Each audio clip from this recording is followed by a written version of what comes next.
नमो नमः। सत्यं ब्रूयात् प्रियं ब्रूयात् न ब्रूयात् सत्यमप्रियं प्रियं च नानृतं ब्रूयात् एष धर्मः सनातनः. Speak the truth, speak nice things sweetly, do not speak the bitter truth, and don't speak incorrect things or wrong things nicely. This is the eternal practice. So basically, it says do not hurt anybody, even if it is untrue. Do not speak the untruth, and the bitter truth has to be given very gently. So the story of Kacha and Devyani. Kacha, who till the end never spoke the truth, never revealed the purpose of his visit. So let me tell you the story. Kacha was the son of Brihaspati. Brihaspati, who was the preceptor of the Devas. So the Devas and Asuras are constantly at war with each other. Brihaspati, the preceptor of the Devas, lived with them, and Shukracharya was the preceptor of the Asuras. Between the two of them, between Brihaspati and Shukracharya, it was Shukracharya who knew the craft of Sanjeevani, which was the secret of reviving the dead. So this was a very guarded secret, and the Devas wondered as to how they may find the secret out, because that would make them invincible. So then they decided to do, they plotted, they said, we will send somebody from here to go and learn the craft of Sanjeevani from Shukracharya. But how is that going to happen? Obviously, Shukracharya has his loyalties to the Asuras. He is not going to teach this secret mantra to a Deva. So then they decided, okay, so they selected a person for this task, somebody who will go there and somehow learn the trick and come back. So Kacha, who was the son of Brihaspati, was selected. Kacha was a young and handsome scholar.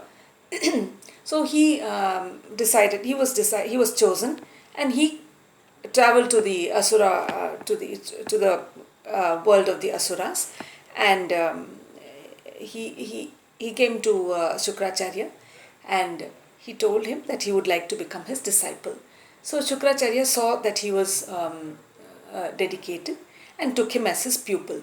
And Kacha was a very dedicated pupil.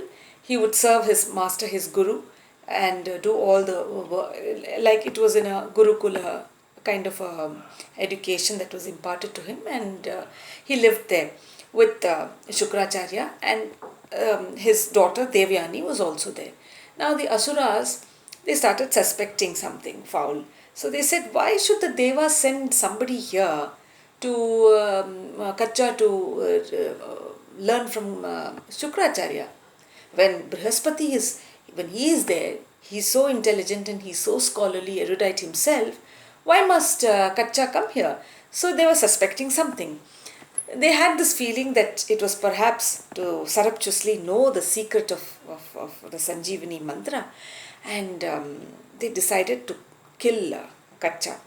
So several attempts were made on Kacha's life.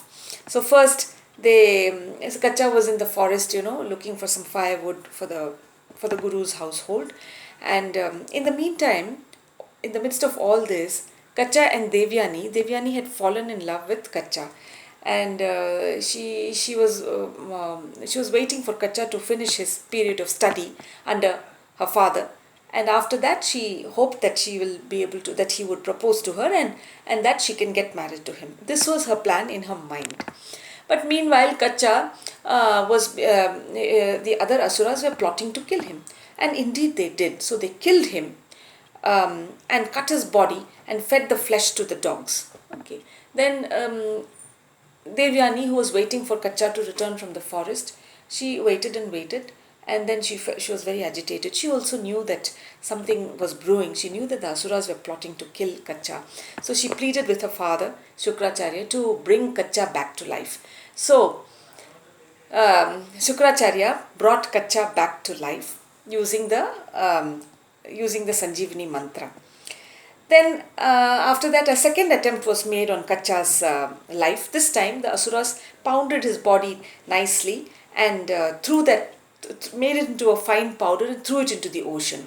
Again Devyani wailed and she prayed to her father to bring him back. He was brought back. Kacha was brought back to life for the second time. The third attempt was again made. Alright, this time the Asuras burnt the body and they mixed the ashes from his body into a goblet of wine, and that was given to Shukracharya himself.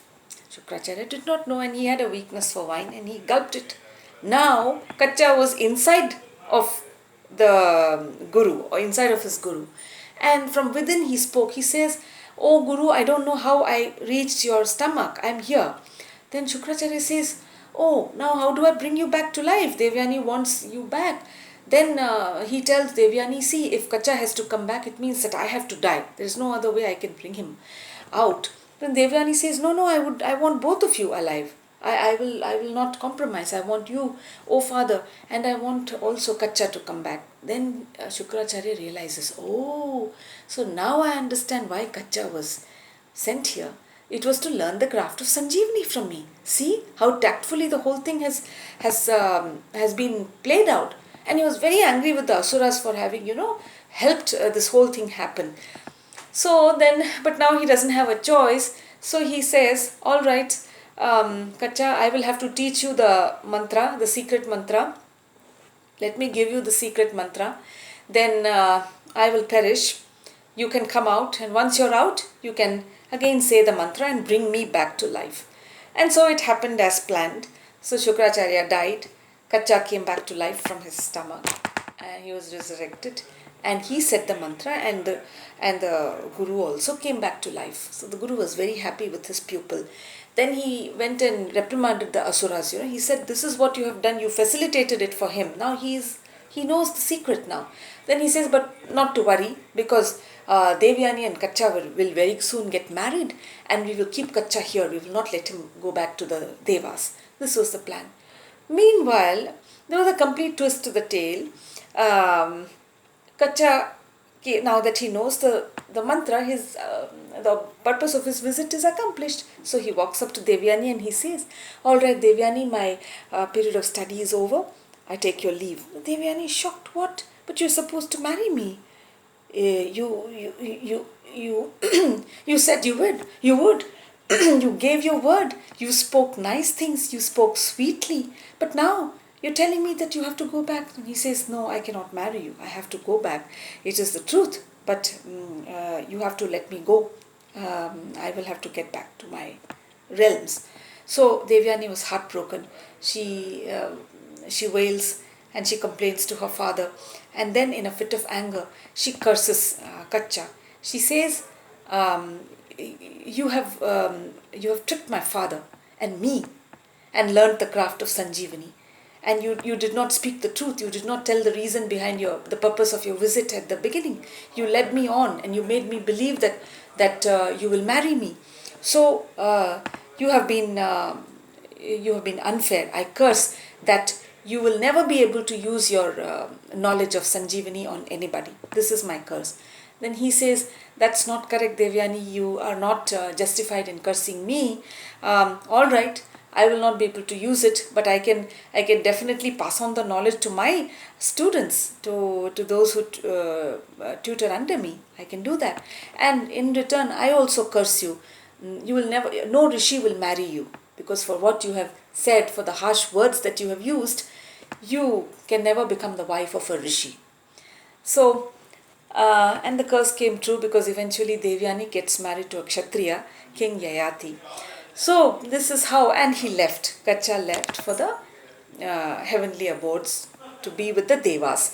So the truth was said, not said, half truth, the bitter truth. So this is what happened eventually. And that was the story of Kacha and Devyani. Coming back to the Subhashitam, this is very true even in our day-to-day life. Satyam bruyat, priyam bruyat, na bruyat satyam apriyam, priyam cha nandritam bruyat, esha dharma sanatanaha.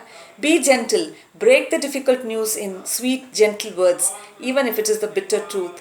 Do not speak the untruth, but speak the bitter truth also gently and nicely, because this is our Sanatana Dharma. This is our eternal practice. So says the Subhashitam. Namo Namah.